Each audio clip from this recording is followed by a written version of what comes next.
वरुणः शन्नो भवत्वय्यमा शन्न इन्द्रो बृहस्पतिः शन्नो विष्णुरुक्रमः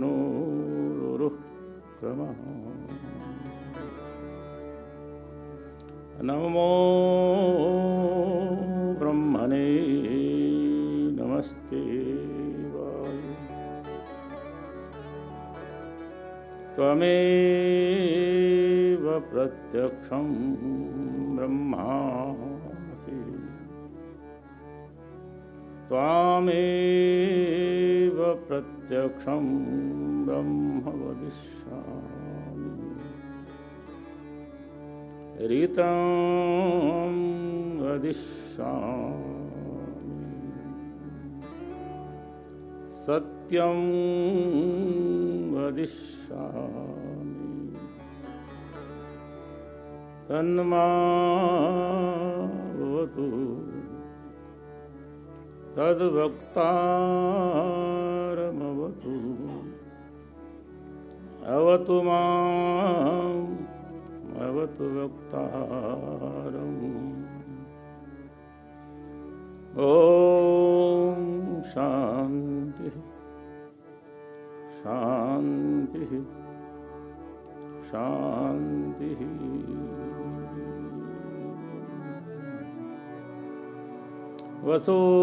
वसुदेवसुतं देवं कंसचाणूरमर्दनं देवकी परमानन्दं कृष्णं वन्दे जगत्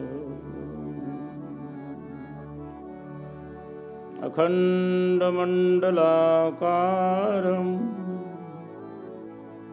व्याप्तं येन चराचरम् तत्पदं दर्शितं येन तस्मै श्रीगुरवे नमः। कृष्णाय वासुदेवाय हरये परमात्मने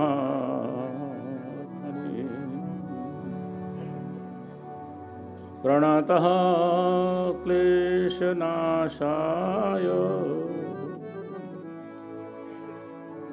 गोविन्दाय नमो नमः। सानन्दमानन्दवने वसन्तम् आनन्दकन्दं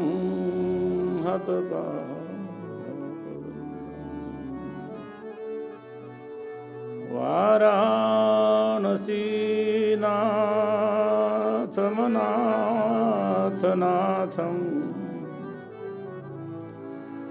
श्रीविश्वनाथं शरणं प्रपद्ये श्रीविश्वनाथं शरणं प्रपद्ये।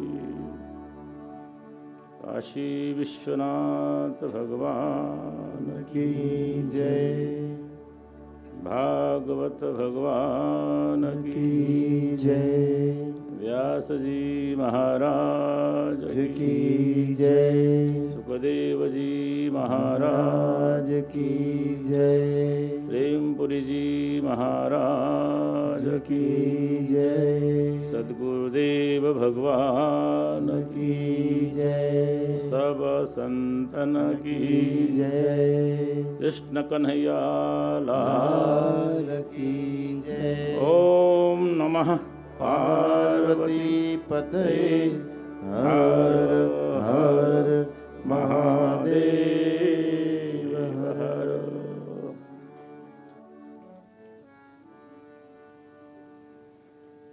परम कृपालु, परम दयालु, चराचर परब्रह्म भगवान की असीम कृपा से हम पुनः एक बार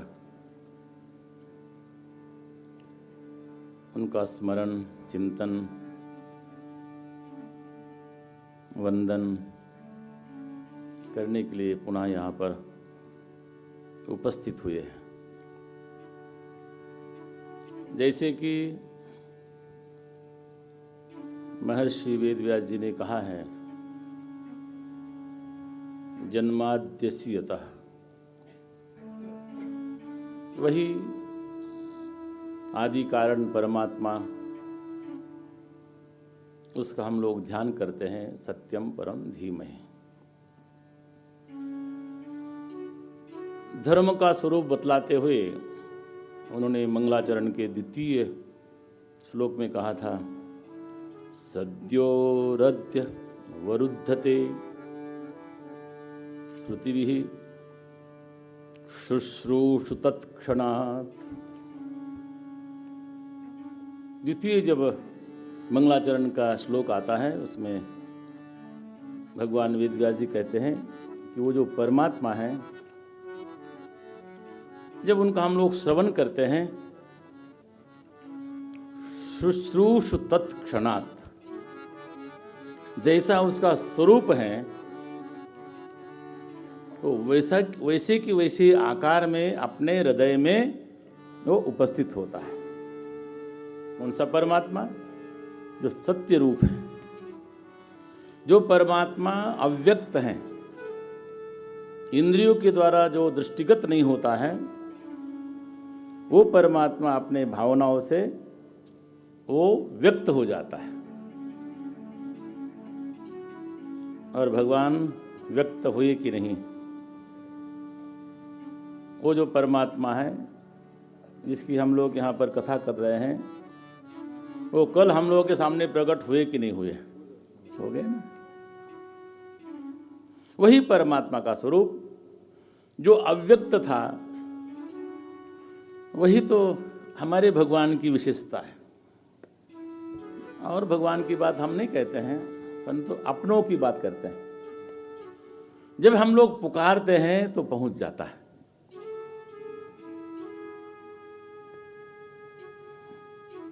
पुकारा बहुत लोगों ने। जो गजेंद्र था, जो प्राणी था, उसको हमारे जैसी उसको वाणी नहीं थी, फिर भी उसको वो आया और वो उसको संकट से छुड़ाया। ऐसा हम लोगों ने सुना ना। तो ये हमारे भगवान की बड़ी विशेषता है, बड़ा कृपालु है। जब कोई भक्त और कभी कभी कोई अभक्त भी उसको जो पुकारता है, हिरण्यकश्यपु ने प्रश्न किया कि इस खंबे में वो है क्या? वहां पर प्रहलाद जी ने उनको पुकारा नहीं है, वो केवल स्मरण करते थे। उनको केवल स्मरण करते थे, उन्होंने कभी पुकारा नहीं कि मुझे बड़ा कष्ट है, कभी पुकारा, केवल उनका स्मरण करते थे। परंतु जब प्रश्न किया हिरण्यकश्यपु ने कि क्या इस खंबे में भी है, तो उन्होंने उनका स्वरूप का दर्शन कराया कि क्यों नहीं है, वो तो सर्वत्र है। ऐसा हमारा परमात्मा है जो अव्यक्त है, और वही परमात्मा व्यक्त होकर के कहाँ आया? कारागृह में। रात्रि को 12 बजे, अष्टमी तिथि, रात्रि के प्रहर में, और रात्रि के समय में वो परमात्मा आता है।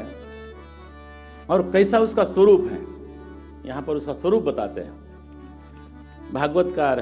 यहाँ पर कहते हैं कि जो परमात्मा है, जो वहाँ कारागृह में जो प्रकट हुआ, लोग कहते हैं कि उनका जन्म हुआ कि नहीं हुआ, परंतु भगवान यहाँ पर प्रकट होते हैं। भगवान का स्वरूप क्या है? तमद्भुतम बालकम अम्बुजे क्षणम। अद्भुत बालक, बालक का स्वरूप धारण कर लिया चतुर्भुजम शंख गदायुधायुधम। ऐसा अद्भुत बालक, ऐसा अब तक कोई बालक देखा ही नहीं। किसी बालक का जन्म हुआ हो और उसके पास में ऐसे आयुध हो, वो चतुर्भुज हो, उसके पास में शंख हो, गदा हो, चक्र हो, गले में श्रीवत्स लक्ष्मी गल शोभित कौशुभम, गले में कौस्तुभ मणि विराजमान हो, पिने वो हो, पीतांबरम सांद्र पयोद शोभगम, पीतांबर धारण किए हुए बालक का जन्म भी हुआ। अद्भुत बालक, यहाँ पर भागवतकार कहते हैं कि अद्भुत बालक है और उसका स्वरूप क्या है? चतुर्भुज है। ये हमारे भगवान का स्वरूप है। उनको लगे भी ऐसे अद्भुत बालक को जब सर्वप्रथम देखा किसने? वसुदेव जी ने देखा। और वही वो वसुदेव होते हैं। पहले भगवान शंकर ने पार्वती से कहा था, सत्वम विशुद्धम वसुदेव शब्दितम। जो सत्व विशुद्ध, जो उसका हृदय शुद्ध है, वही वसुदेव है। और जब तक अंतःकरण शुद्ध नहीं होता है तब तक परमात्मा का जैसा है वैसा दर्शन नहीं होता है। दर्शन होता है, हम लोगों को भी अपने चर्म चक्षु से उस भगवान का दर्शन होता है, परंतु हम उस मूर्ति में उस भगवान को देखते हैं। जो वास्तविक दर्शन है वो अंतःकरण निर्मल होने के बाद में उस तत्व का दर्शन होता है। और यहाँ पर वसुदेव जी को उस भगवान का दर्शन हुआ। और वसुदेव जी भगवान को कहते हैं कि हे भगवान, विदितोस्मि भगवान साक्षात, मैं आपको जानता हूँ।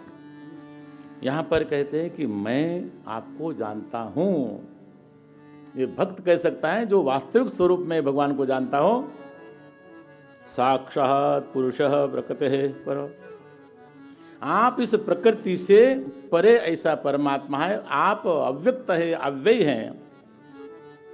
केवलानुभवानंद, आपका जो स्वरूप है केवल आपका अनुभव और आनंद स्वरूप में आपका दर्शन होता है। भगवान को हम देखते हैं कि अनुभव होता है। भगवान को देखते हैं और अनुभव भी होता है। परंतु यहाँ पर कहते हैं कि आपका केवल अनुभव और आपका जो स्वरूप है वह है आनंद स्वरूप। और आप कैसे हैं? सर्वबुद्धिदृक्, सभी बुद्धियों में सर्वत्र आपका दर्शन हो सकता है, परंतु अनुभव और के साथ साथ में आपको आनंद स्वरूप में आपका दर्शन होता है। इसका मतलब ये है कि भगवान को वसुदेव जी जानते हैं, जैसे हैं वैसे जानते हैं। और फिर उनका आगे जा कर के उनकी अनेक प्रकार की स्तुति करते हैं। आप भक्तों के कल्याण के लिए आप अवतार ग्रहण करते हैं। आपका जो ये शरीर है, आपका जो ये अवतार हैं, वो भक्तों की रक्षा के लिए है। आपने हमारे उद्धार के लिए आपने ये शरीर धारण किया है। तो भगवान, और तब तक वहाँ पर तब देवकी उस समय तक कुछ अचेत अवस्था में थी, परंतु जब देवकी को भी जागृति हुई तब भी उन्होंने भी वही स्वरूप को देखा। वसुदेव जी और देवकी दोनों ने उस स्वरूप का दर्शन किया। और देवकी भी उनकी प्रार्थना करती है, रूपम यत्तत् प्राहुरव्यक्तमाद्यम, आपका जो स्वरूप है वो अव्यक्त हैं, उनको वेद भी नहीं जानते हैं। और ब्रह्म ज्योतिर्गुणम निर्विकारम, आपके अंदर कोई विकार नहीं है। ये कौन बोल रही है? ये देवकी अब भगवान की स्तुति कर रही है। वो देवकी भी उस परमात्मा को जानती है। और भगवान ने ऐसा स्वरूप क्यों धारण कर लिया? भगवान ने चतुर्भुज रूप, शंख चक्र गदा ये आयुध लेकर के भगवान का स्वरूप प्रकट हुआ। रहा सहा भय भी जाता रहे। जो सत्वगुण संपन्न होते हैं ना, जो दैवी संपन्न होते हैं, अभयम सत्व संसिद्धि ज्ञान योग व्यवस्थिति, क्योंकि जो दैवगुण संपन्न व्यक्ति होता है उसको सबसे पहले अभय होता है। आप लोगों ने संतों का जब चरित्र सुना था, उस समय वहाँ पर कहा गया था, जिनका कोई शत्रु न हो, अजात शत्रुवः, कहा ना, जिनका कोई शत्रु न हो, किसी को भय न हो। दुनिया तो कहते हैं कि भय के ही कारण दुनिया में हम लोग भयभीत होते हैं, और अनेक प्रकार के भयाद द्वितीयम, हमारे यहाँ पर कहा गया है कि जो दूसरा होता है उससे अपने को भय होता है। कोई राजपुत्र है और बड़ा है तो उसको कोई भय नहीं, क्योंकि मेरे समान कोई है ही नहीं, मैं बड़ा हूं ना, दूसरा राजा बनने वाला नहीं है।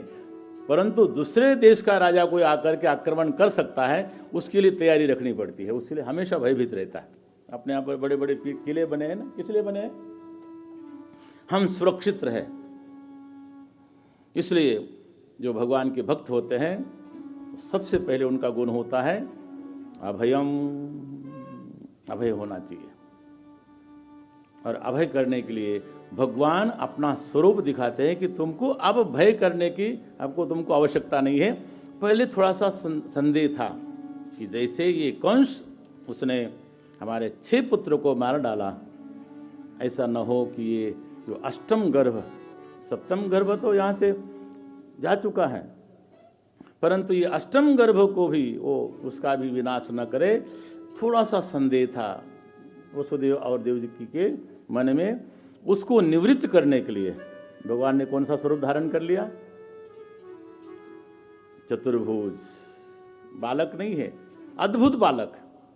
और देवकी कहती है कि रूपम यत्तद्ब्रह्म त्राभुरव्ययम ब्रह्म ज्योतिर्निर्गुणम निर्विकारम। आपका जो स्वरूप है वो ज्योति स्वरूप है। ज्योति किसको बोलते हैं? ज्ञान को। तमसो मां ज्योतिर्गमय, वेद ने कहा ना,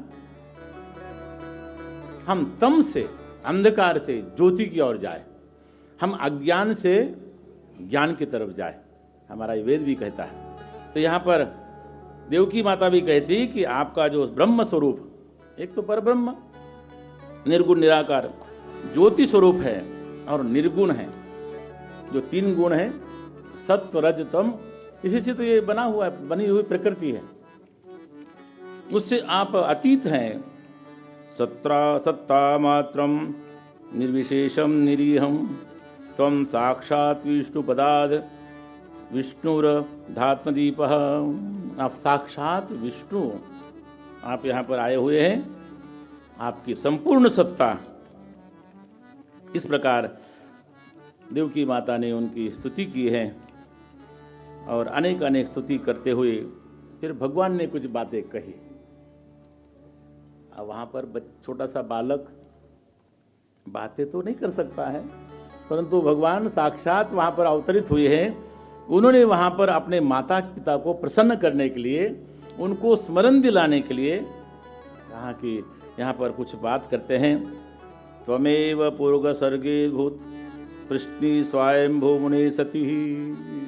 आपको याद दिलाता हूँ कि आपने पहले मुझे बड़ा तप किया मेरे लिए, और आपका ये माता, आपका नाम प्रश्नी था। बहुत पहले की बात, जब ये सृष्टि प्रारंभ हुई थी तब की बात है। मैं कहता हूँ ना आप लोगों को कि थोड़ा सा आपको ये थोड़ा सा गरिष्ठ लगता हो, पर बातें सत्य हैं। आपको मैं, एक तो मुझे कथा किससे आते नहीं है, उधर उधर की बात करने के लिए फिर मैं सोचता हूँ कि वो करूँगा तो ये क्या करूँगा। इसलिए अपने पास में जो सत्य है, यथार्थ है, उसका प्रतिपादन हो तो ज़्यादा अच्छा। तो भगवान कहते हैं कि त्वमेव पूर्व सर्गे भूत, तुम जो पहले सर्ग में, कितने समय बीत गया होगा, जब इस सृष्टि का प्रारंभ हुआ होगा, तब स्वयंभव मनु ने आपको कहा था कि आप इस सृष्टि को आगे बढ़ाओ, और आपने मेरे लिए बहुत तप किया था, और उस समय मैं आपके तप के बल पर मैं प्रसन्न होकर के आपको मैंने वरदान दिया था। आपने ये वरदान मांगा था कि आपके समान पुत्र हो। उस समय मैंने तथास्तु कहा था, और परंतु आप मेरे समान तो मैं ही हूँ। और केवल भगवान भी नहीं है, जितने लोग यहाँ पर बैठे हैं ना, यद्यपि सबको वही मुखाकृति, वही शरीर की संरचना, वही एक नाक, दो आंखें, दो कान, एक मुंह है ना, सबके वही है ना, क्या अलग अलग है? हम तो एक जैसे हैं ना सब, परंतु एक जैसे है क्या? कोई ना कोई अंतर है ना, हमारे में भी अंतर है। हम विचार करते हैं कि नहीं करते हैं कि ऐसी परमात्मा की सृष्टि है कि हम सब एक समान दिखते हुए भी एक समान नहीं है। इसलिए हम लोग फोटो खिंचवाते कि वो मेरा ही हो, है ना।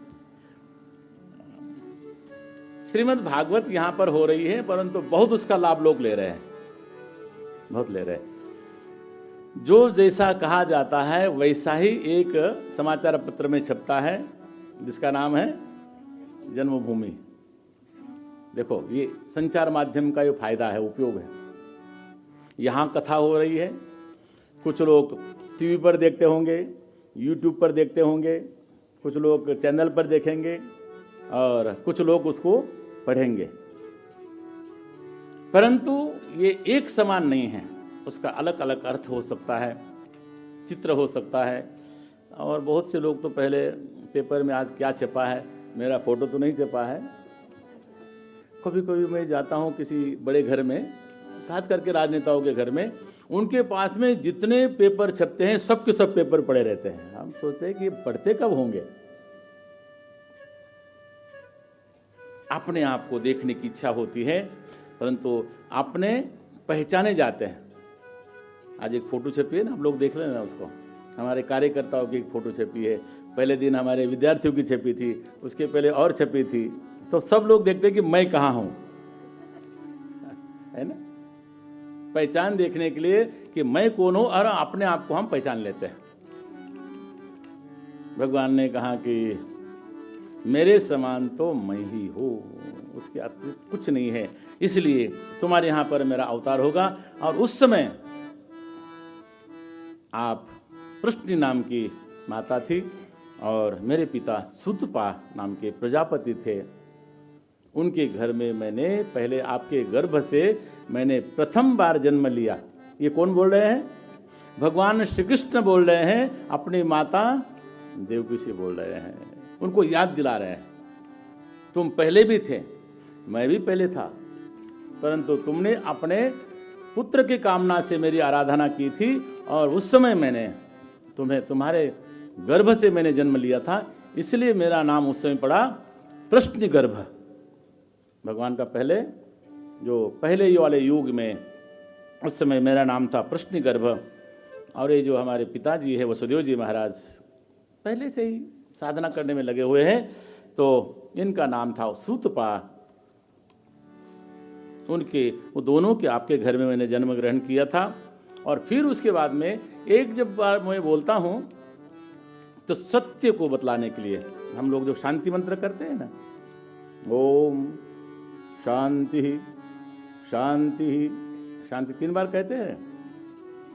अगर आपको किसी ने जोर लगा के बुलाया, भाई आऊँगा आऊँगा आऊँगा, जरूर आऊँगा, ऐसे बोलते हैं ना, जब हम लोग बोलते हैं तो भगवान ने कहा कि उस सत्य करने के लिए मैंने एक बार और तुम्हारे परिवार में जन्म लिया। कौन सा जन्म लिया? कहते हैं कि आप माता अदिति हुई, आपने मेरी उपासना की थी, और ये जो वसुदेव जी है ये कश्यप हुए ना। और मैंने आपके घर में कौन सा जन्म लिया था? वामन रूप से मैंने आपके यहाँ पर जन्म लिया था। और उस समय आप मुझे कहते थे, उस समय मैं वामन रूप से आपके पास में आया और इस जन्म में मैं आपके यहाँ पर आया हूँ, रात्रि के समय आया हूँ, जो सामने दिख रहा हूँ। अभी नामकरण हुआ है, परंतु भगवान ने कहा कि जो मैं सामने दिख रहा हूँ इस समय इसलिए आया हूँ कि आप वसुदेव जी और देवकी यहाँ पर बने हुए हैं, और मैंने 3 बार इसको जन्म को ग्रहण किया आपके यहाँ पर। और मैं अब ज़्यादा देर मत करो। और उस समय कहते हैं कि सुखदेव जी महाराज कहते हैं कि इतना बोल करके, इतना उपदेश दे करके, उनको पहचान बता करके, इत्युक्ता ऐसा बोल करके भगवान बालक बन गए। अपना परिचय दिया, उनको निर्भय कर दिया। भगवान भक्त को निर्भय करता है। जब आप किसी पर विश्वास करते हैं ना, हम बड़े का साथ क्यों करते हैं? क्योंकि हमको ऐसा लगता है कि इनके होने से मुझे किसी प्रकार की आपत्ति नहीं आएगी। हम अपना कोई ना कोई दृढ़, हम राजा भी ऐसा ही चाहते हैं कि हमारे देश की रक्षा करे, हमारे धर्म की रक्षा करे, हमारे संस्कृति की रक्षा करे, और आवश्यकता पड़ने पर हमारी भी रक्षा करे। ये नियम है। इसलिए हम चाहते हैं कि कोई दृढ़ हो, सर्वशक्तिमान हो, और परमात्मा से बढ़कर के सर्वशक्तिमान कोई है ही नहीं। इसलिए पहले भगवान अपने को निर्भय करता है। मैं ये नहीं कहता हूं कि आप नीचे जाने के बाद में आपको भय लगेगा कि नहीं लगेगा, परंतु हम लोग यहाँ निर्भय है कि नहीं है। मैं भी निर्भय हूँ, निर्भय होने के नाते मैं कह रहा हूँ, और आप लोग भी श्रवण कर रहे हैं। अब यहाँ किसी प्रकार का भय नहीं है। हम निर्भय होकर के उस परमात्मा का हम गुणगान श्रवण कर रहे हैं। इसलिए भगवान ने सबसे पहले निर्भय बनाया, और उसके बाद में वो स्वयं बालक हुए। और बालक होने के बाद में उनको कहा कि अब यहाँ मैं रहूँगा तो उस दुष्ट कंस को पता लग जाएगा, और वो फिर कोई ना कोई उद्यम करेगा। इसलिए, और मुझे यहाँ लीला करनी नहीं है, लीला का तो स्थान मेरा दूसरा है। इसलिए तुम ऐसा करो कि यहाँ से तैयारी करो और मुझे यहाँ से जल्दी जल्दी गोकुल की ओर ले चलो। परंतु वहाँ तो वो बंदी ग्रह था, हाथ में हथकड़ी, पैर में पैर की बेड़ी, वहाँ पर बड़े बड़े ताले लगे हुए थे, उस दरवाजे पर द्वार बंद थे, और ले जाने का कोई साधन नहीं था।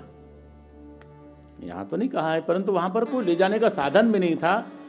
तो उसी समय भगवान ने अपने योग माया को स्मरण किया, और जब योग माया आती है तो जो जैसा कार्य करती है, वहाँ पर जो भी द्वारपाल थे वो सब के सब वहाँ पर मूर्छित हो गए।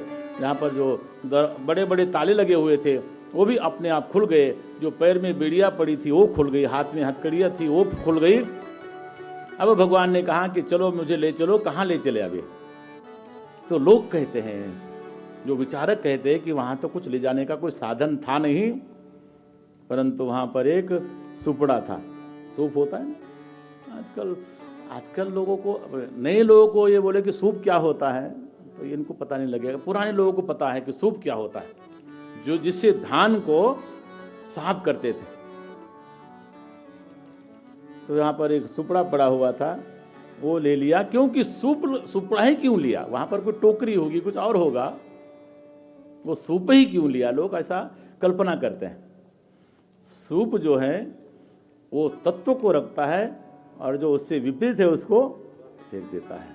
अनाज को नहीं फेंकेगा, जिसके अंदर तत्व है उसको बाहर नहीं त्यागेगा। वो जो पदार्थ आवश्यकता नहीं है उसको वो बाहर त्याग देता है, और शेष जो है वो शुद्ध तत्वों को अपने पास रखता है। इसलिए भगवान परिशुद्ध हैं।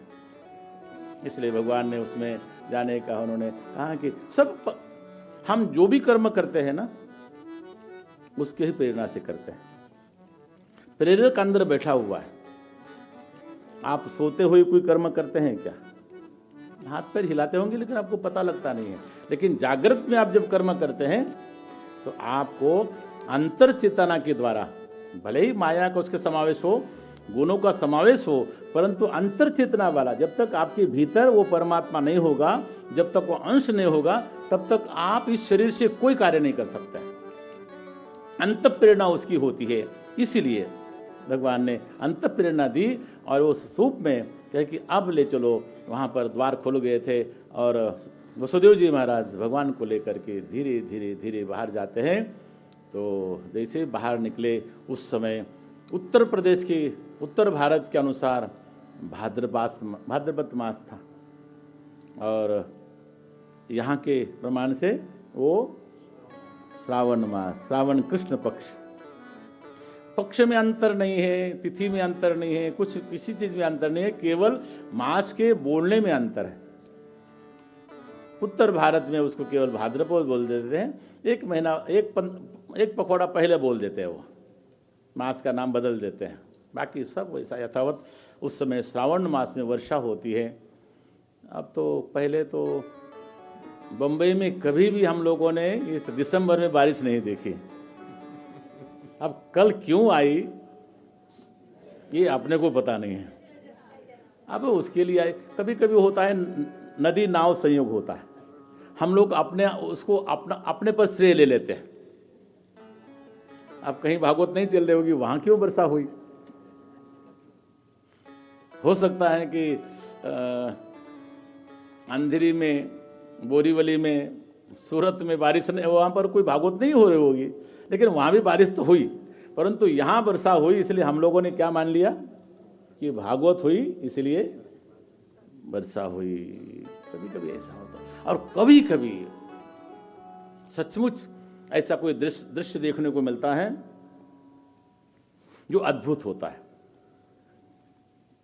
एक बार हम लोगों ने ऐसा दृश्य देखा था, बहुत पहले की बात है, लगभग मुझे लगता है कि 82 की बात है। ये जो ये बटुक जहाँ से आए हैं ना, वहाँ तो नहीं, जो कल स्वामी जी आए थे, स्वामी नित्यानंद जी, बरसाड़ की बात नहीं है। गणेशपुरी में स्वामी मुक्तानंद जी विदेश से आए और उन्होंने एक राज्याभिषेक रखा। मैं भी गया था, हमारे महाराज जी भी थे। वैशाख का मास था और वैशाख के मास में वहाँ पर एक यज्ञ चल रहा था और यज्ञ में बड़े विद्वान पंडित आए थे, वहाँ पर ब्राह्मण आए थे, यज्ञ हो रहा था। जैसे ही वहाँ पर यज्ञ की पूर्णाहुति हुई, उसी समय एक 20-25 मिनट के लिए घनघोर वर्षा हुई। इसलिए अपने यहाँ पर कहते हैं कि यज्ञात भवति पर्जन्यो, यज्ञ के द्वारा ये ज्ञान यज्ञ चल रहा है। वहाँ पर मैंने साक्षात देखा था, इसलिए मैं आपको उदाहरण दे रहा हूँ कि कभी कभी वो साक्षात घटना घटती है, परंतु कल वाली जो घटना थी वो अनायास थी। नदी नाव संयोग, वर्षा होनी थी, पहले से उसका चेतावनी आई थी, परंतु संयोग ऐसा है कि ये शुभ कर्म है। हम लोग यहाँ पर शुभ कर्म करने बैठे हुए हैं और अपने को मान भी लेना चाहिए कि कल भगवान का प्रागट्य हुआ, और भगवान का जब प्रागट्य होता है उस समय का वातावरण था, वो अपने लिए कभी कभी निर्मित कर देता है, उसका निर्माण कर देता है। हो सकता है कि उसने अपने लिए निर्माण किया हुआ, उसमें हमारा कोई उसके अंदर महत्व, उसका कोई हमारा कोई योगदान नहीं है, परंतु उसने उस ऐसे वातावरण का निर्माण किया। उस समय भी घनघोर वर्षा हो रही थी और भगवान को वो सुपड़े में लेकर के, उस टोकरी में लेकर के वसुदेव जी महाराज चलते हैं और सामने जमुना जी हैं। जमुना जी अथाह प्रवाह है। उस समय यहाँ पर लिखते हैं कि उस समय वर्षा के कारण वो जल भरा हुआ था, वहाँ प्रवाहित हो रहा था, भरी हुई थी वो जमुना। विचार किया कि अब क्या करना चाहिए, तो धीरे धीरे आगे प्रवेश करते हैं और आगे प्रवेश करने के बाद में देखते हैं कि वहाँ पर जल तो है, जल में क्योंकि भगवान की इच्छा थी कि वहाँ पर जाना है, तो अंतर प्रवेश किया और प्रवेश करने के बाद में थोड़ा सा कमर जितना जल, उसके आगे भी प्रवेश किया। जल बढ़ता जा रहा है, जल बढ़ता जा रहा है। वसुदेव जी ने विचार किया कि क्या करना चाहिए। जब उनके मुख तक जल आया तो भगवान ने विचार किया कि अब और अधिक ज़्यादा परीक्षा नहीं लेनी चाहिए, अपना एक चरण, क्योंकि वो जमुना जी में स्पर्श किया, क्योंकि जमुना जी उनकी अभिन्न है, उनसे भिन्न होने वाले नहीं, उनसे अभिन्न होने वाले उनकी शक्ति है। इसलिए शक्ति ने उनका स्पर्श किया और फिर वहाँ से मार्ग दे दिया। और उस समय भगवान शेष उन्होंने विचार किया कि हमारे दृष्ट, हमारे स्वामी, उनको यहाँ पर वर्षा काल से उनको कोई परेशानी न हो, उनको कोई कष्ट न हो, इसलिए शेष भगवान ने उन पर छत्र धारण किया और धीरे धीरे वसुदेव जी महाराज पहुंचते हैं गोकुल में। कुछ विद्वान कहते हैं कि वहां भी भगवान ने अवतार ग्रहण किया था। यहाँ तो कुछ लोगों को पता भी था, यहाँ पर देवकी और वसुदेव जी को यहाँ पर पता भी था, वहाँ पर यशोदा जी को पता भी नहीं था। भागवतकार कहते हैं कि वहाँ पर यशोदा मैया को पता ही नहीं कि यहाँ पर मेरे पास में कोई कन्या या कोई पुत्र पैदा हुआ है, ऐसा उनको कुछ भान भी नहीं है। तो विद्वान कहते हैं कि वहाँ पर भी भगवान ने अवतार ग्रहण कर लिया था और उसका साक्षात आप लोग अगर दृश्य देखना चाहिए तो यहाँ पर और कितने बैठे हैं, आज देखा मैंने, तो बात सत्य है।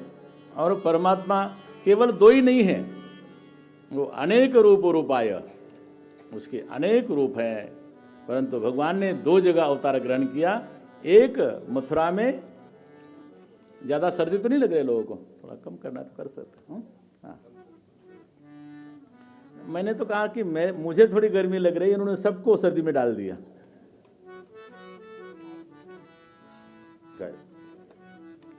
वहां पर भगवान का वहां भी अवतार हुआ था और वसुदेव जी महाराज वहां पर जाते हैं, परंतु देखा कि वहां पर एक कन्या का जन्म हुआ है।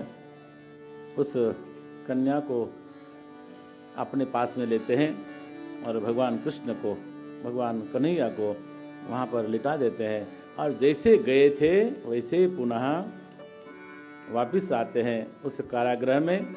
और जैसे ही अंदर भीतर प्रवेश करते हैं, जैसा पहले का दृश्य था, पहले का समय था, उसी अनुसार वहाँ पर अंदर चले गए। उनके पैरों में बेड़ियाँ लग गई, उनके हाथों में हथकड़ियाँ लग गई और जो ताले लगे हुए थे वो फिर से वो ताले लग गए।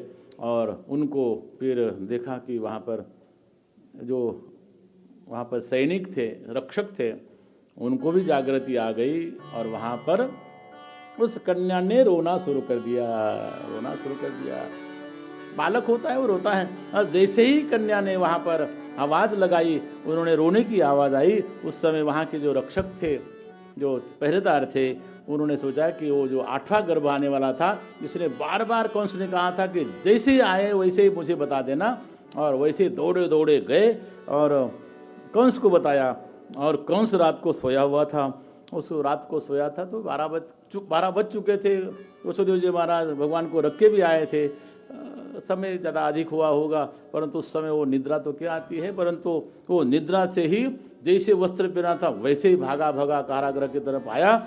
और उसने देखा कि वहाँ पर आते ही और देवकी मैया ने कहा कि हे भाई, जैसे तुमने सोचा था कि पुत्र की उत्पत्ति होगी, परंतु ये कन्या हुई है।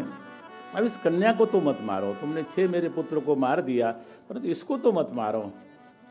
परंतु जब किसी को, दुष्ट को जो आवेश आता है, उस समय उसकी बुद्धि जब हर लेता है, तो उसने उसी समय उसने कुछ सोचा नहीं और उसने कहा, उसने अपने उस कन्या को अपने हाथ में ले लिया और हाथ में ले करके उसने एक पत्थर पर मारना चाहा। और पहले भी ऐसे ही मारता था घुमा करके बच्चों को। उसने जैसे ही उस कन्या को उसने घुमा के पटकने का प्रयत्न किया, वो छटक करके आकाश में चली गई। और आकाश में जाने के बाद में उसने कहा, हे कंस, तो मुझे मारना चाहता है? अरे तुम्हें मारने वाला तो कहीं प्रकट हो चुका है, इसलिए तो अब बच्चों को मत मारा कर। कंस ने विचार किया कि पहले तो सोचा था कि 8वां गर्भ पुरुष होगा, पुत्र होगा, ये तो कन्या हुई। ये लगता है कि आकाशवाणी भी कभी कभी झूठ असत्य बोलती है, ऐसा उसको और वहाँ से आया और उसके घर महल में आकर के उसने सभी मंत्रियों को बुलाया और सभी मंत्रियों को बुला करके सबके पास में एक मंत्रणा की कि आप क्या करना चाहिए। ऐसी ऐसी घटना घटी है मंत्रियों को, और उसके मंत्री भी यथा राजा तथा मंत्री, प्रजा नहीं, प्रजा तो अच्छी थी उस समय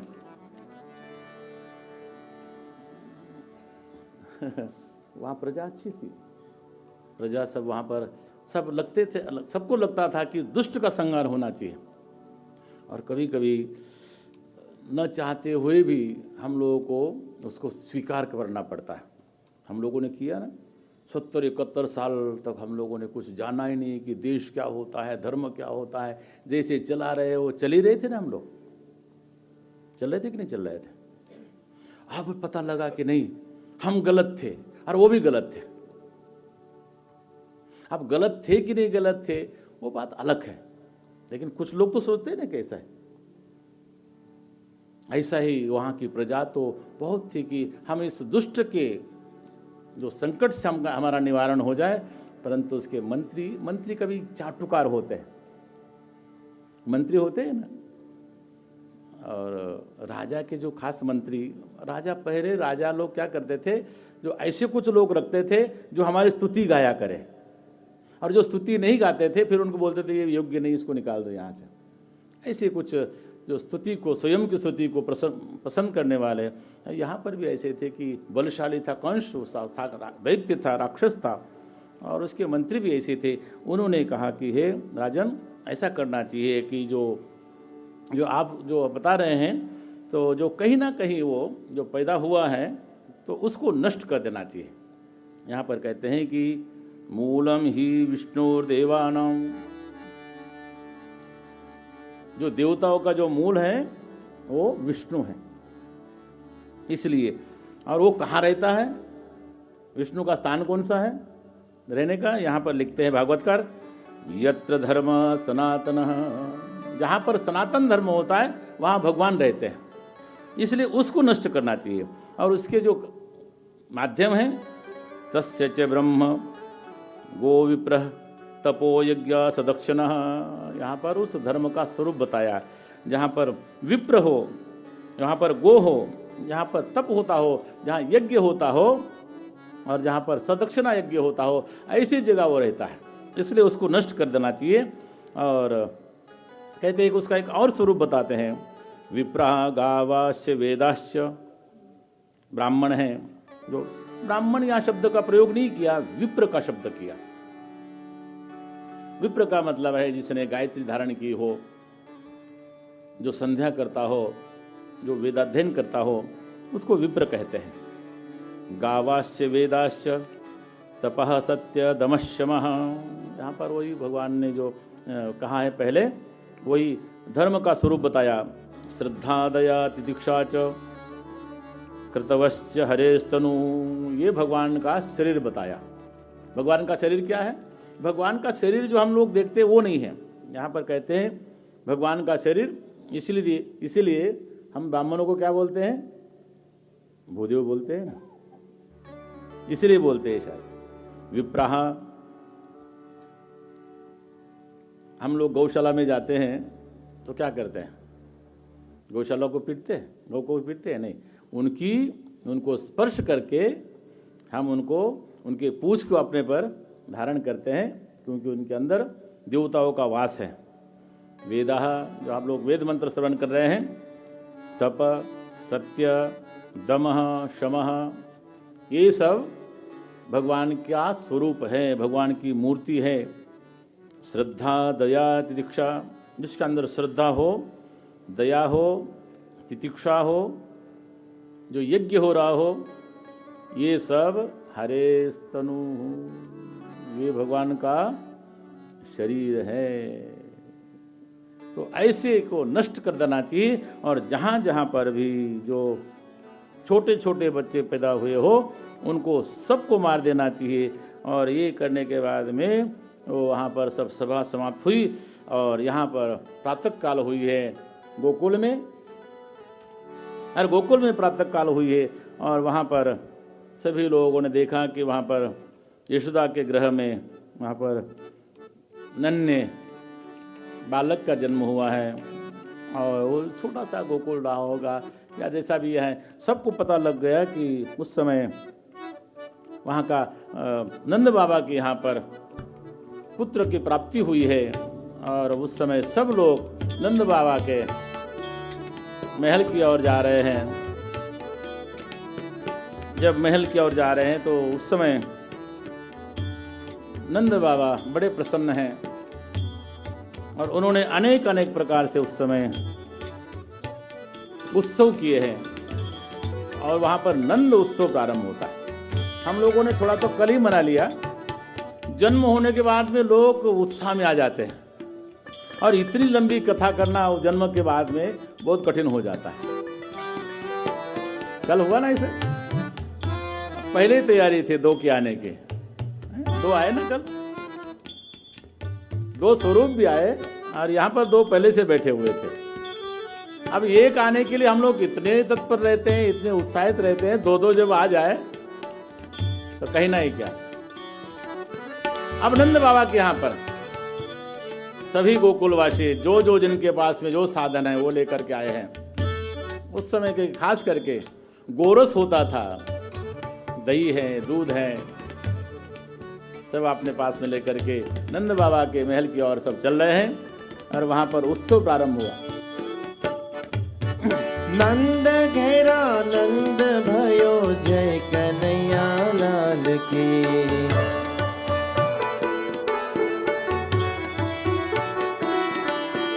नंद घेरा नंद भयो जय कन्हैया लाल की।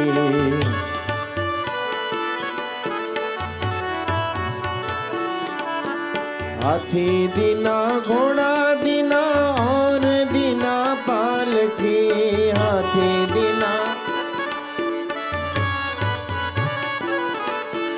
हाथी दीना घोड़ा दीना और दीना पालकी। हाथी दीना भाई ले लो। हाथी दीना घोड़ा दीना और दीना पालकी। जय हो नंद घेरा नंद भयो जय कन्हैया लाल की।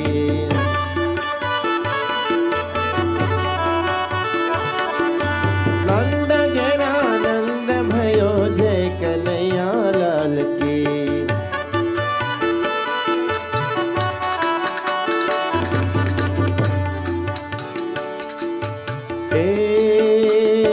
सखी आज आनंद ना उघवड़ा साहेली रे।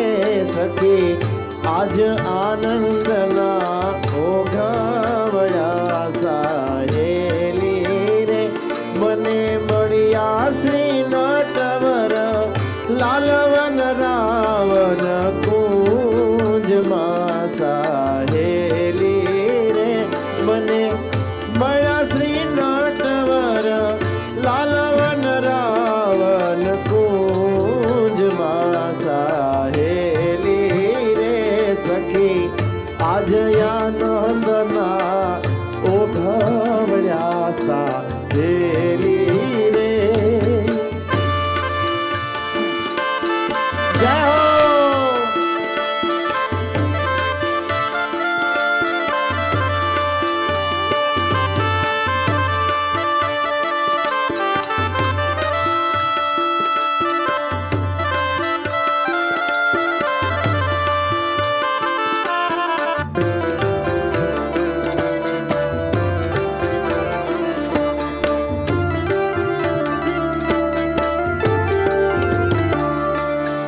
આજની ઘડી તે રળિયામણી હરે સખી।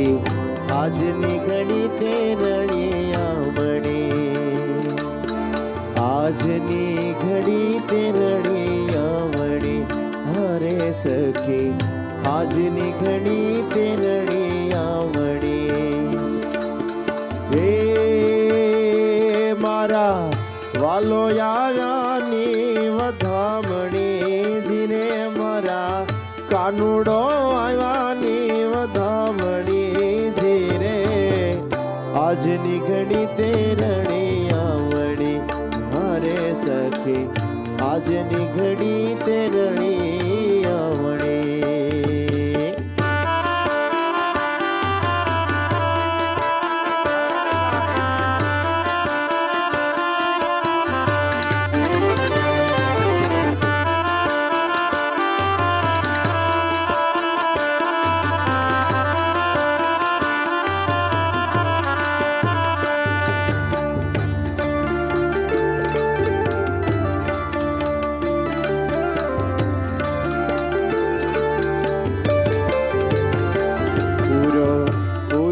સોહાગી સાથીઓ અરે પૂરો પૂરો સોહાગી સાથીઓ પૂરો પૂરો સોહાગી સાથીઓ અરે પૂરો પૂરો સોહાગી સાથીઓ મારા વાલોજી મલાપતો હાથીઓ ધીરે મારા વાલોજી મલાપતો હાથીઓ ધીરે આજની ઘડી તે રણિયા મળી હારે સખી આજની ઘડી તે રણિયા મળી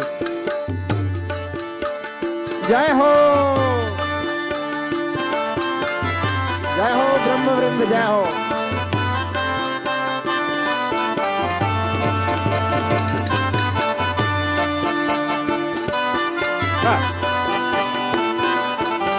જય હો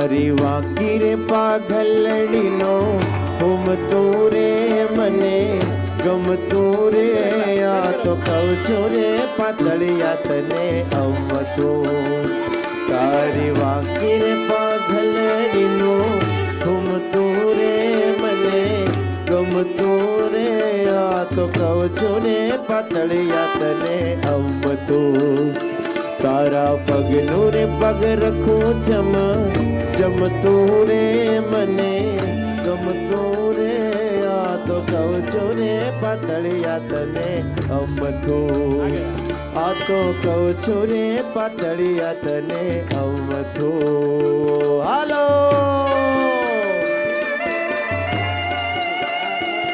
જય હો હા કાનુડા હા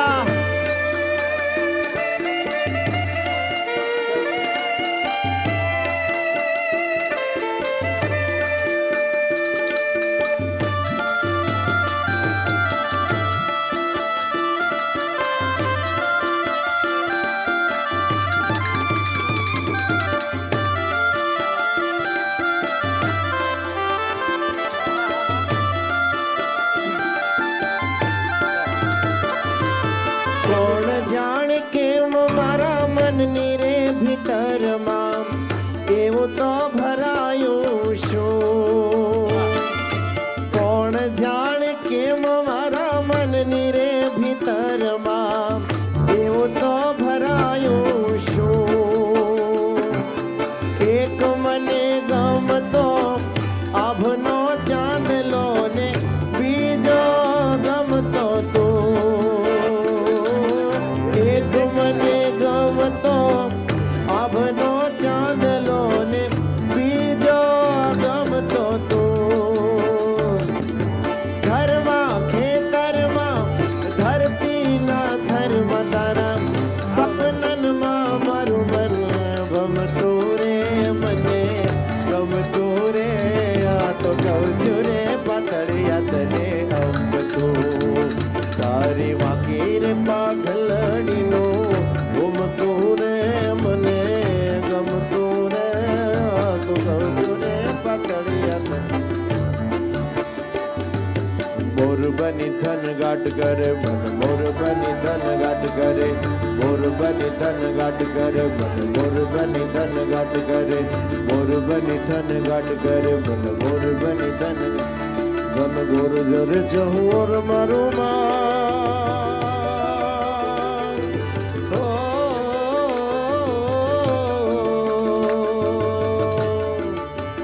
मारो मन मोर बनी धन घाट करे मन मोर बनी धन घाट करे मन मोर बनी धन घाट करे ए मारो मन मोर बनी धन घाट करे मन मोर बनी धन घाट करे मोर बनी धन घाट करे मन मोर बनी धन घाट करे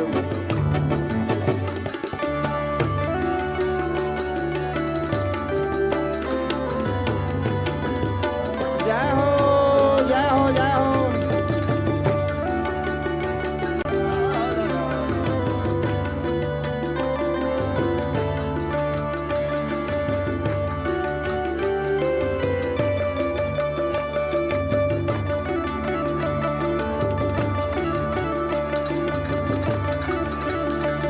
कर कर कर मेघ घटा गगने गगने कर जट भरे कुमरी कुमरी कर जट भरे कुमरी कुमरी कर जट भरे कुमरी कुमरी कर जट भरे नवे धान भारी सारी सिम झूले नदियों नाव जो बन भान भूले नवे दिन कपतनी पाक गुले नवे दिन कपतनी पाक गुले रमल काई ने बेटा ओ मैं सुने सुबात करे गगने गगने घुमराई ने पागल मेघ घटा कर करे मन मोर बनी धन घाट करे मन मोर बनी धन करे मन मोर बनी धन घाट करे मारो मन मोर बनी धन घाट करे मन मोर बनी धन घाट करे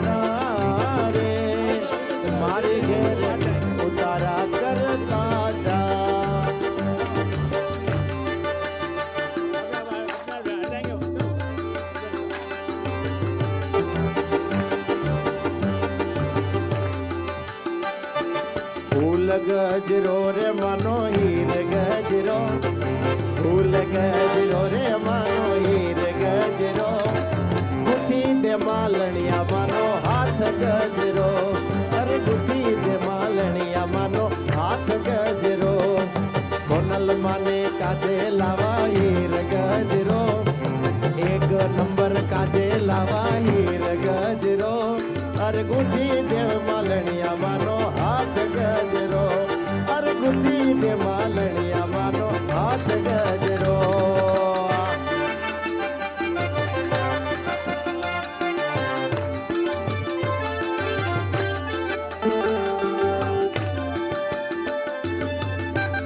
जय हो आनंद आनंद आनंद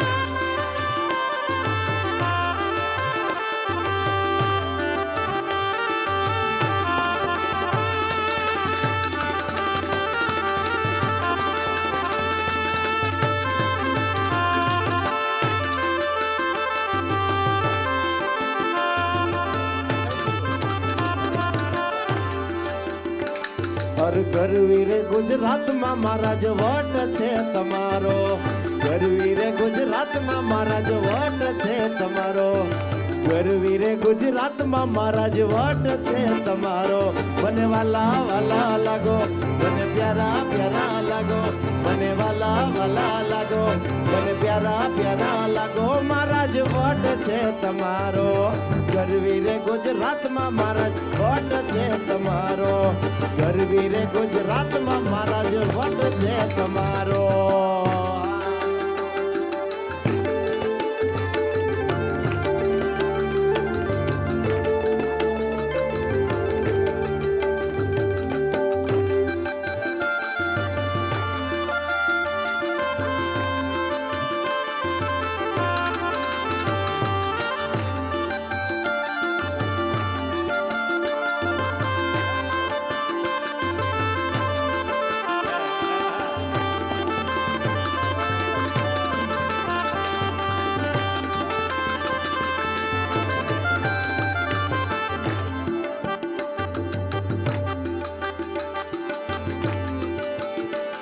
और घेर घेर बंगला ने घेर घेर गाड़ियों,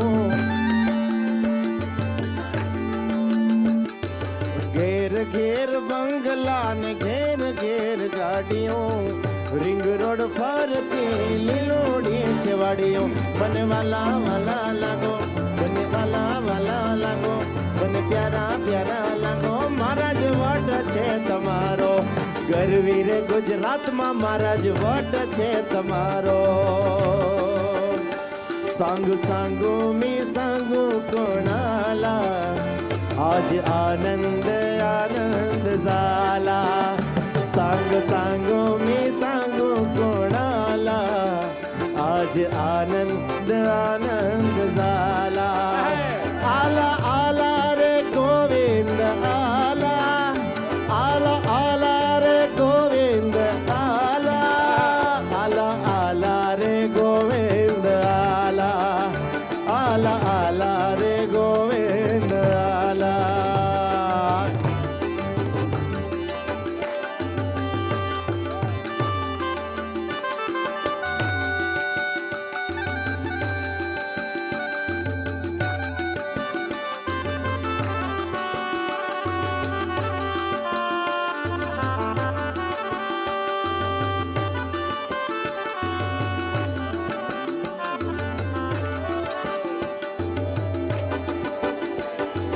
हाँ गोपाल मारो पारणिये झूले रे, गोपाल मारो पारणिये झूले रे।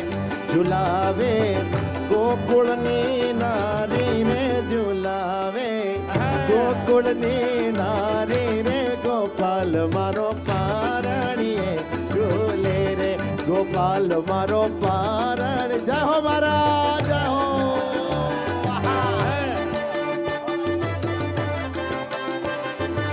जय हो वाह।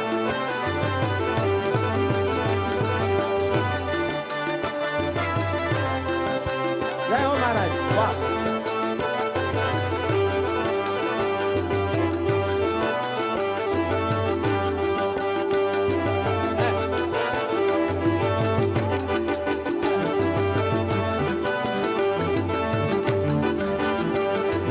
हाँ गोपाल तने रामा गड़ा आलो रे, गोपाल तने रामा गड़ा आलो रे। गोपाल तने माखणियों वालो रे, गोपाल तने माखणियों वालो रे। गोपाल मारो बोले छे कालो कालो, गोपाल मारो बोले छे कालो कालो। गोपाल मारो पारणिये झूले रे, गोपाल मारो पारणिये झूले रे। जय हो।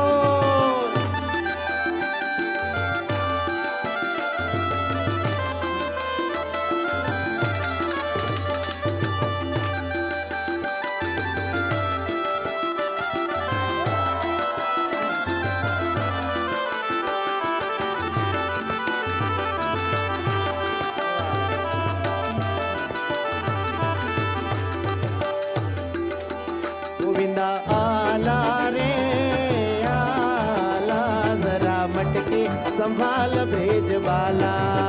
गोविंदा आला रे आला, जरा मटकी संभाल ब्रिज वाला। गोविंदा आला रे आला, जरा मटकी संभाल ब्रिज वाला। गोविंदा आला रे आला, जरा मटकी संभाल ब्रिज वाला।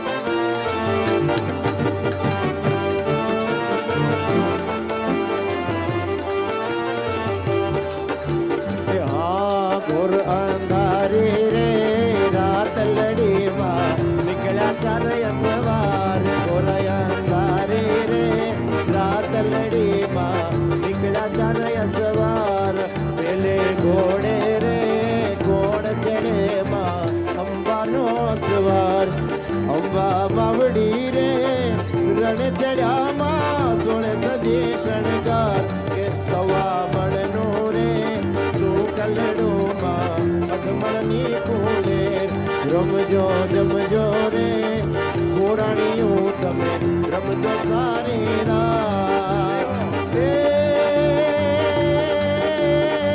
कानूड़ो मांगो देने यशोदा मैया कानूड़ो मांगो देने कानूड़ो मांगो देने यशोदा मैया मोहन मांगो देने आज नी रात यमे रंगवर रमशो आज नी रात यमे रंगवर रमशो प्रभाते पाछो पाछो प्रभाते पाछो पाछो प्रभाते पाछो मांगी लेने रे यशोदा मैया मोहन मांगो देने कानूड़ो मांगो देने यशोदा मैया मोहन मांगो देने कानूड़ो मांगो देने यशोदा मैया मोहन मांगो देने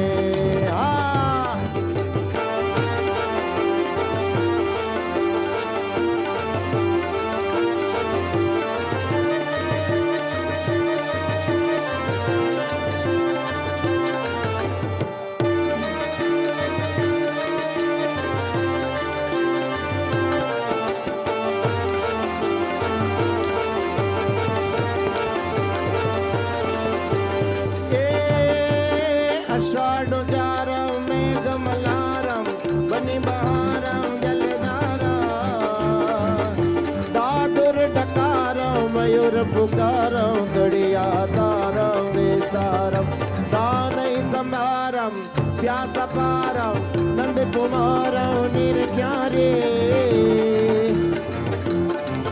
कह राधे प्यारे में बलियारे गोकुड़यावो गिरधारी रे तमे गोकुड़यावो गिरधारी रे तमे गोकुड़यावो गिरधारी रे तमे गोकुड़यावो गिरधारी बोले कृष्ण कन्हैया लाल की जय बोलो बाल कृष्ण लाल की जय। जब हम लोग यहाँ पर भगवान का प्रागट्य हुआ तो इतना आनंद है, तो उस घर में जब साक्षात परब्रह्म परमात्मा जो आविर्भूत हुए होंगे, क्या आनंद रहा होगा, हम उसकी कल्पना कर सकते हैं। भगवान का नाम ही है एक आनंद स्वरूप, सच्चिदानंद रूपाय, सच्चिद और आनंद स्वरूप परमात्मा। तो साक्षात जब आविर्भूत होता है, साक्षात वो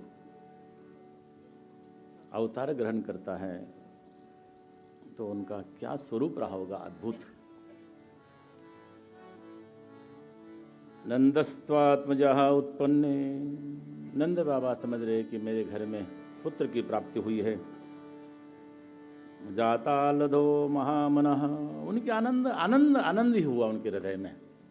भागवतकार बड़ा सुंदर शब्द लिखते हैं, उनका जब पुत्र प्राप्त हुआ उनको, तो उनके हृदय में इतना आनंद हुआ, इतना आनंद हुआ। सबसे पहले उन्होंने आहुतया विप्रान वेद ज्ञान, पहले से ब्राह्मणों को, बड़े बड़े विद्वान ब्राह्मणों को बुलाया, और विद्वान ब्राह्मणों को बुला करके स्नातः सुचिरलंकृतः, स्नान करने के बाद में उन्होंने सुंदर सुंदर वस्त्र धारण किए। सुचिता बोलते हैं हमारे यहाँ पर। जब भगवान को आपको प्राप्त करना हो, भगवान की सेवा करनी हो, भगवान को आपको आराधना करनी हो, तो सूची होनी चाहिए,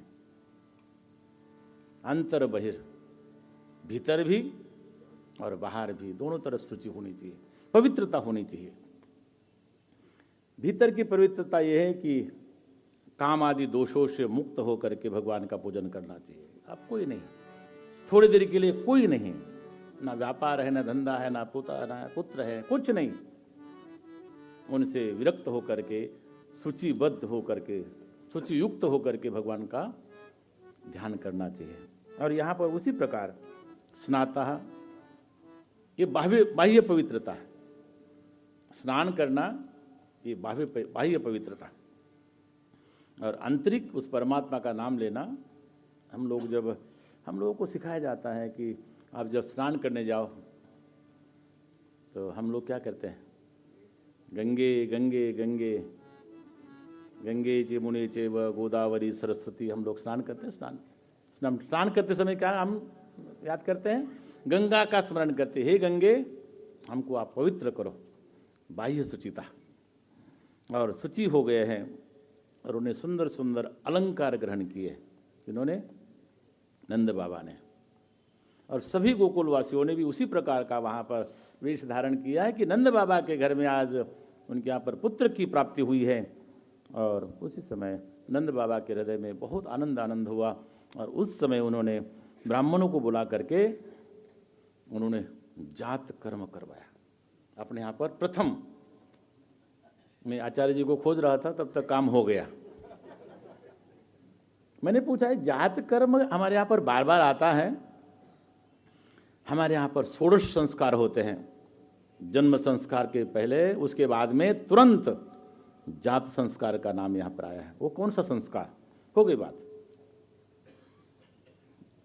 तो वो संस्कार कौन सा, अपने यहाँ पर पहले दिन से लेकर के 11वें दिन तक जो संस्कार होते हैं, पहला संस्कार होता है, आजकल के डॉक्टर लोग मना करते हैं, परंतु हमारे यहाँ पर कहा जाता है कि उस बालक को स्वस्थ रखने के लिए जो शहद है उसको जीभ पर चटाया जाता है कि उसकी वाणी में मधुरता हो, उसका शरीर स्वस्थ हो। ये मधु है ना, हमारा संपूर्ण आहार है। आप जब मधु को ग्रहण करते हैं तो समझ लेना चाहिए कि आपको संपूर्ण आहार मिल गया, उसके अंदर सभी पदार्थ हैं। उसके बाद में उनको स्नान कराया जाता है, और स्नान करने के बाद में उनको जो जो और भी कार्य होते हैं, क्योंकि उस बालक की आयु हो, वो स्वस्थ बना रहे। और उसके बाद में नंद बाबा ने 7 तिल के पर्वत बनाए, और 7 तिल के पर्वत बना करके उन्होंने ब्राह्मणों को दान दिए, और साथ साथ में उनके स्वर्ण आभूषण जो जब इतना आनंद हुआ होगा तो स्थूल वस्तु की कोई वहाँ पर कीमत नहीं। जब आपको आनंद आता है ना, तो ऐसा तो नोट बहुत जल्दी निकलता नहीं है, लेकिन वो बजाते हैं ना, खड़खड़ खड़खड़ कर बनाते हैं, तो फिर उस समय वो लोग चाहते हैं कि ये कुछ ना कुछ निकाले, क्योंकि आपके अंदर से आनंद प्रकट कराना चाहते हैं। और फिर आप वो नोट निकाल करके आप कहीं ना कहीं चढ़ा देते हैं, वो आपका आनंद बाहर आता है, वो व्यर्थ नहीं है, क्योंकि आपका आनंद ही स्वरूप है। इस प्रकार उनको आनंद हुआ, और उन्होंने अनेक संस्कार कराए, और संस्कार कराने के बाद में सुंदर वहाँ पर वस्त्रालंकार धारण किए। यशोदा मैया भी बड़ी सुंदर वहाँ पर सजी हुई है, और सब लोग आनंद पूर्वक, जिस प्रकार हम लोगों ने अभी थोड़ा सा आनंद किया, यही तो उत्सव है। उत्सव का नाम है कि हमारे में उत्साह आ जाए, और उस उत्सव के अंतर्गत हम अपने आप को प्रदर्शित करें। ये आपके भीतर का जो उत्साह है वो प्रकट होता है। पंच तत्वों में से एक अग्नि भी है, वो प्रज्वलित होती है तो हमको आनंदित करती है। यशोदा मैया में भी बहुत सुंदर वस्त्र अलंकार धारण किए हैं, और उसके बाद में उन्होंने भी सब वहाँ की जो गोपिकाएं आई थी, वहाँ के सभी लोग आए थे, उनके साथ में उनका स्वागत किया, और खास विशेष करके वहाँ पर रोहिणी माता सबका स्वागत कर रहे थे। सभी आओ आओ हमारे आंगन, सबके सब आंगन में पहुँच गए। और परंतु कुछ अपना कार्य होता है, कुछ अपना दायित्व होता है, उस दायित्व को निभाने के लिए वहाँ पर संपूर्ण कार्य हुआ। और उस समय नंद बाबा ने विचार किया कि जो मेरा कुछ कार्य भी है, उस कार्य को करने के लिए गोपान गोकुल रक्षणाम निरूप्य मथुराम गतः। अभी अभी तो बालक का जन्म हुआ है, अभी अभी बालक आया है, फिर भी अपना कर्तव्य निभाना चाहिए। बहुत से लोग आते हैं, थोड़ी पूजा करते हैं, पाठ करते हैं, और अपने ऑफिस के लिए निकल जाते हैं। ठीक है, वो कर्तव्य निभाना चाहिए। परंतु जब दुनिया के सब कर्तव्य समाप्त हो जाए, उस समय एक ही कर्तव्य रह जाता है, वह है आपका आत्मकल्याण। लेकिन वो कर्तव्य हमारे कब पूरे होते हैं? होते ही नहीं हैं। कभी कभी हम लोग जब किसी का शादी ब्याह होता है ना, तो वो जो बच्चे होते हैं उनको 2-4 साल तक कोई पुत्र की प्राप्ति नहीं होती, कोई संतान की प्राप्ति नहीं होती, तो वो इधर उधर चले जाते हैं लोग और पूछते हैं कि हमारा वंश आगे चले, कुछ आशीर्वाद दे दो। और किसी के आशीर्वाद से, और परंपरा है, पुत्र की उत्पत्ति होती है। और फिर जो बूढ़े माँ बाप है ना, वो प्रतीक्षा करते हैं कि कुछ पौत्र का भी मुंह देखने को मिल जाए। થાય છે कि नहीं? वो થાય છે ना, ऐसा होता है।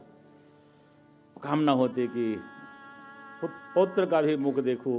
और कुछ लोग तो कहते हैं कि परपौत्र का अगर मुख देखने को मिले, उससे बढ़कर के आनंद क्या होगा।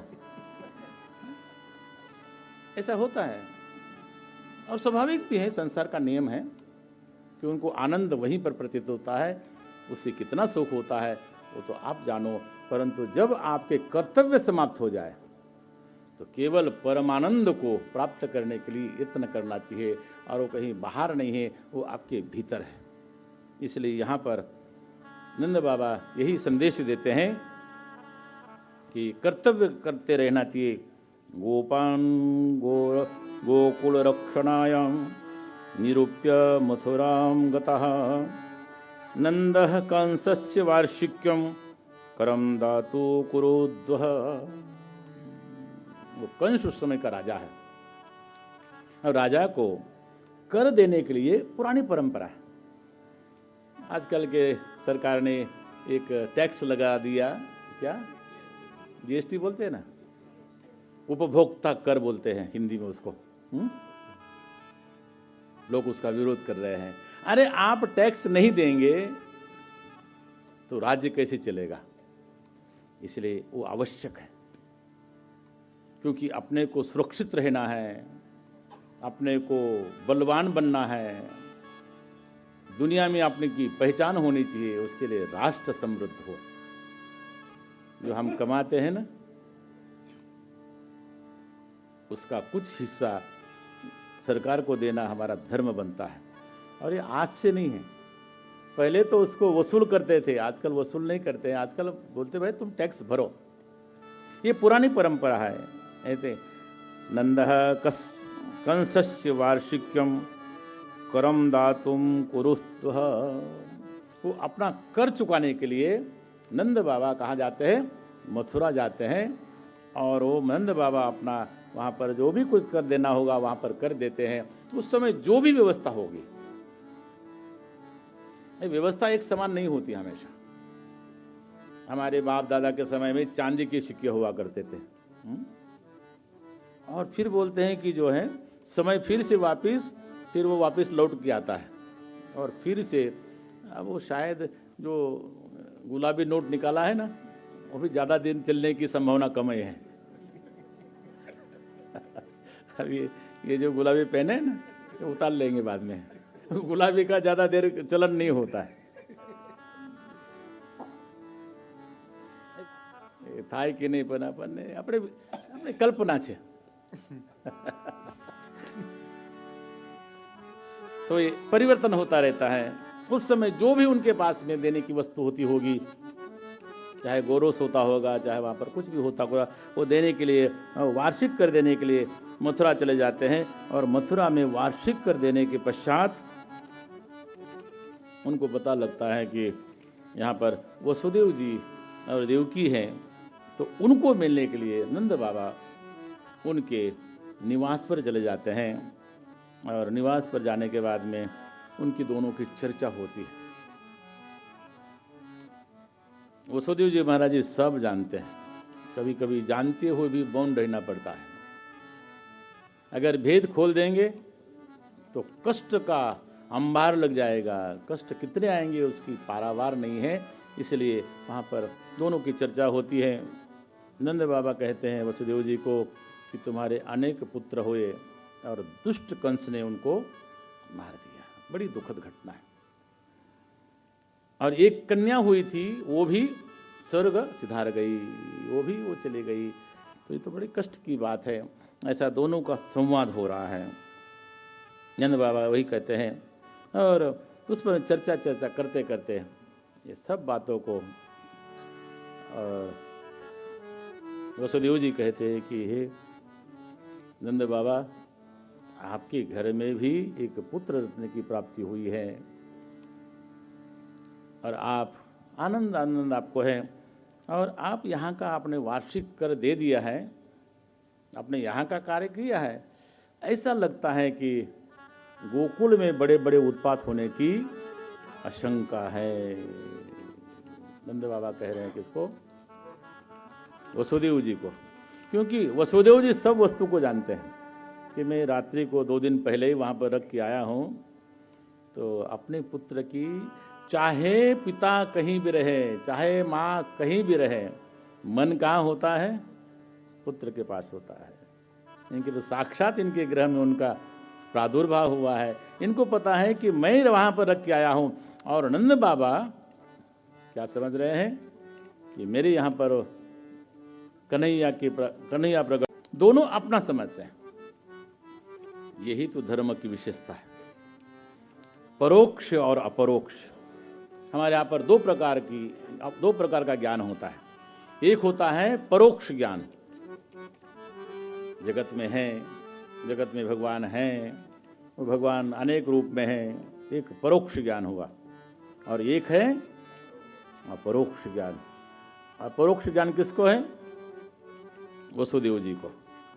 क्योंकि वो जानते हैं कि जो साक्षात पूर्ण परब्रह्म, अद्भुत बालक, समद्भुतम बालकम अम्बुगोईक्षणम, जिसकी गदा चक्रधारी जो भगवान है, वो कहाँ हैं? वो जाकर के बैठे हुए हैं गोकुल में।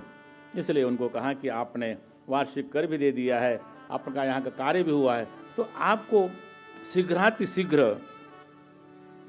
कहाँ जाना चाहिए? गोकुल में के लिए प्रस्थान करना चाहिए। और वसुदेव जी की बात श्रवण करने के बाद में नंद बाबा वहाँ से पुनः गोकुल में प्रस्थान करते हैं। और जब गोकुल में प्रस्थान करते हैं, उस समय जब तक यहाँ कहते हैं कि कंस की रात को सभा हुई थी, उन्होंने सब लोगों ने विचार किया था कि जो छोटे छोटे बालक जो वहाँ पर जिनका जन्म हुआ है, उनको सबको मार देना चाहिए। और खबर पहुँच गई थी, कहाँ?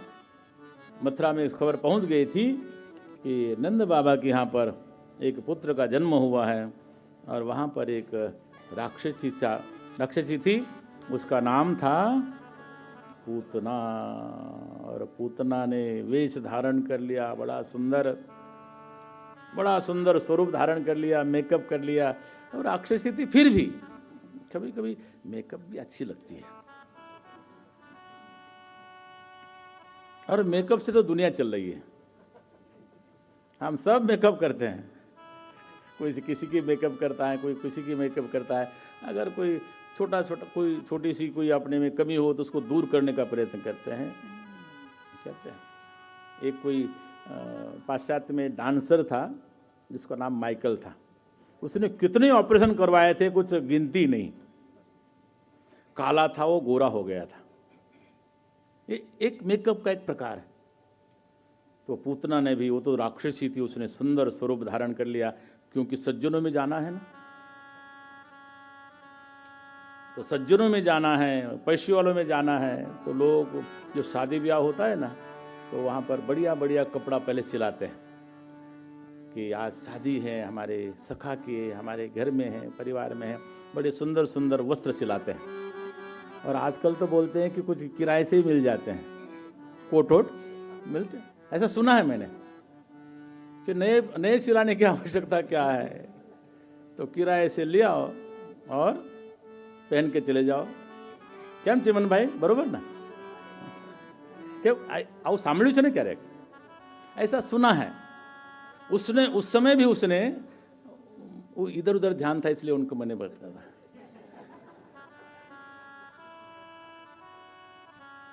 अब सबकी तरफ ध्यान जाता है मेरा, तो अभी क्या है, दृष्टि तो है ना अभी। अब यहाँ पर एक बार एक संत आए थे, उन्होंने आंख बंद करके कथा की थी।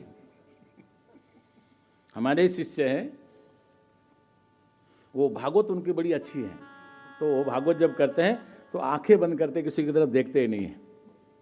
तो दूसरी बार जब उनके लिए कहा, तो यहाँ के किसी सज्जन ने कहा कि उनकी कथा यहाँ पर नहीं जमेगी, क्योंकि वो आंख बंद करके कथा करते हैं, इसलिए मैं आंख खोल के कथा करता हूँ। देखता हूँ कौन क्या करता है। अच्छी बात है, बहुत अच्छी बात है। अरे जितने श्रोता है वो कम से कम सुन तो ले कुछ। अगर आपको कभी निद्रा आ गई और आपको देख करके कि मुझे भी आ गई, तो क्या करेंगे फिर? तब तो ये रहेंगे और ये फिर वो बजाते गाते रहेंगे, फिर हम लोग दोनों ही फिर बाद में जय श्री कृष्ण करके चले जाएंगे। उस समय सुंदर स्वरूप धारण करके पूतना पहुंच जाती है जहाँ पर नंदोत्सव चल रहा है, और नंदोत्सव अनंत है, दीर्घकालीन है। वहाँ पर भगवान का जब नंदोत्सव चल रहा है और वहाँ पर बड़ी बड़ी सज धज करके, और जब उत्सव होता है ना, तो हम अपने आप को भी बिसरते हैं, भूल जाते हैं, और अपनों को भी भूल जाते हैं। वहाँ पर उत्सव हो रहा था किस लिए? कन्हैया के लिए, बाल कृष्ण के लिए, परंतु उनको बाजू में लिटा दिया और सब लोग गाना वहाँ पर गीत गाने लगे। और गीत गाते गाते वहाँ पर सब इतने तल्लीन हो गए, और उस पुत्र ने विचार किया कि अब प्रवेश करना मेरे लिए आसान है। जब आप असावधान हो जाते हैं तो अनेक दुष्प्रवृत्तियां आपके जीवन में प्रवेश करती हैं। जब आपकी साधना हटी, आपका ध्यान हटा, लिखा रहते हैं ना रोडों पर, ध्यान हटा और दुर्घटना, वो दुर्घटनाएं घटती है।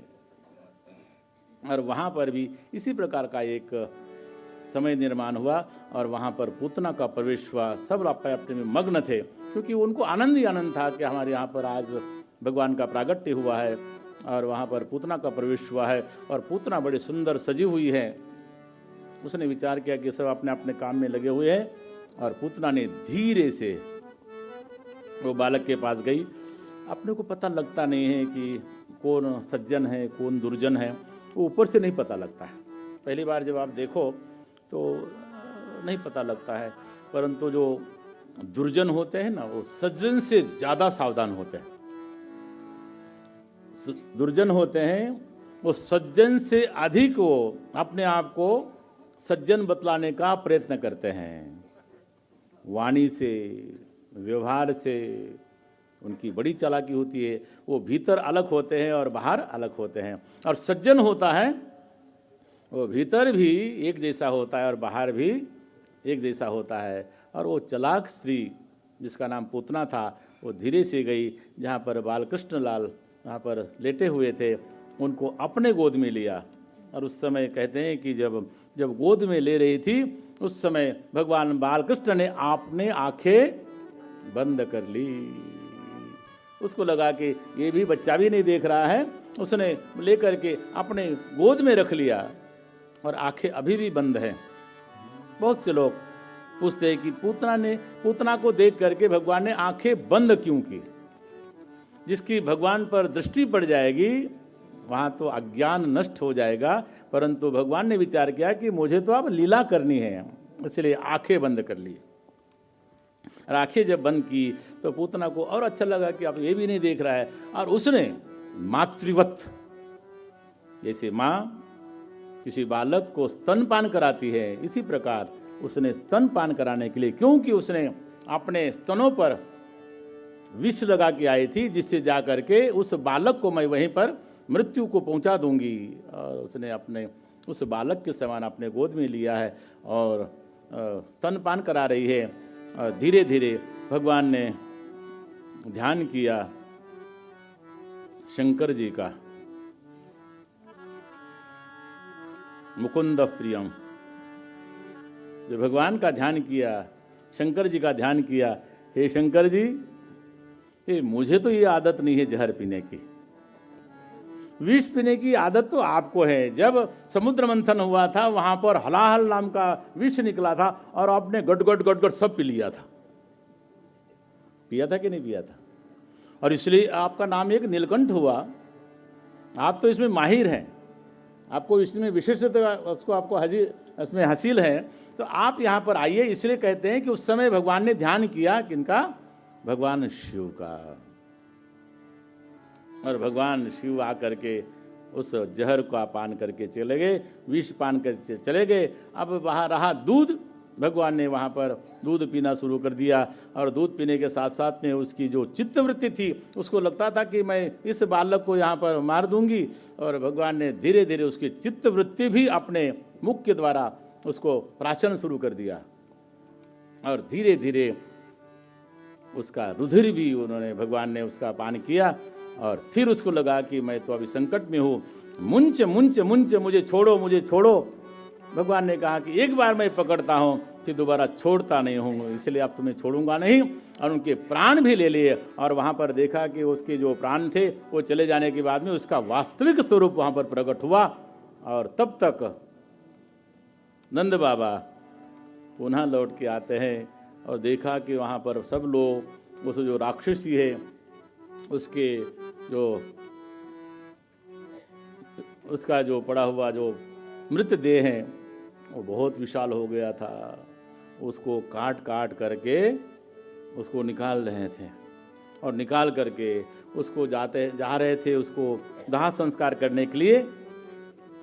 और कहते हैं कि जब उसका दाह संस्कार हो रहा था, उसमें जैसी अगरबत्ती जलाते हम लोग, वैसी वहाँ से सुगंधी आ रही थी, क्योंकि भगवान का स्पर्श हुआ था, भगवान ने उसको मुक्ति प्रदान की थी। ये दृश्य जब नंद बाबा ने देखा, उस समय उनको विचार आया कि वसुदेव जी महाराज जी कहते हैं कि तुम शीघ्रातिशीघ्र गोकुल लौट जाओ, वहाँ पर बड़े बड़े उत्पात होने वाले हैं, उत्पात हो रहे हैं।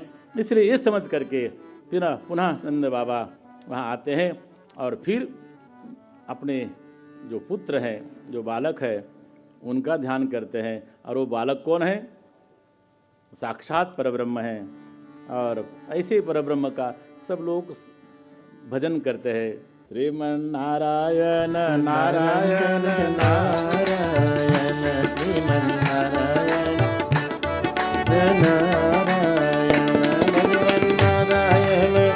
नारायण नारायण, भजमन्नारायण नारायण नारायण, सत्यनारायण नारायण नारायण, सत्यनारायण नारायण नारायण, आदि नारायण नारायण नारायण, आदि नारायण नारायण नारायण, अनादि नारायण नारायण नारायण, अनादि नारायण नारायण नारायण।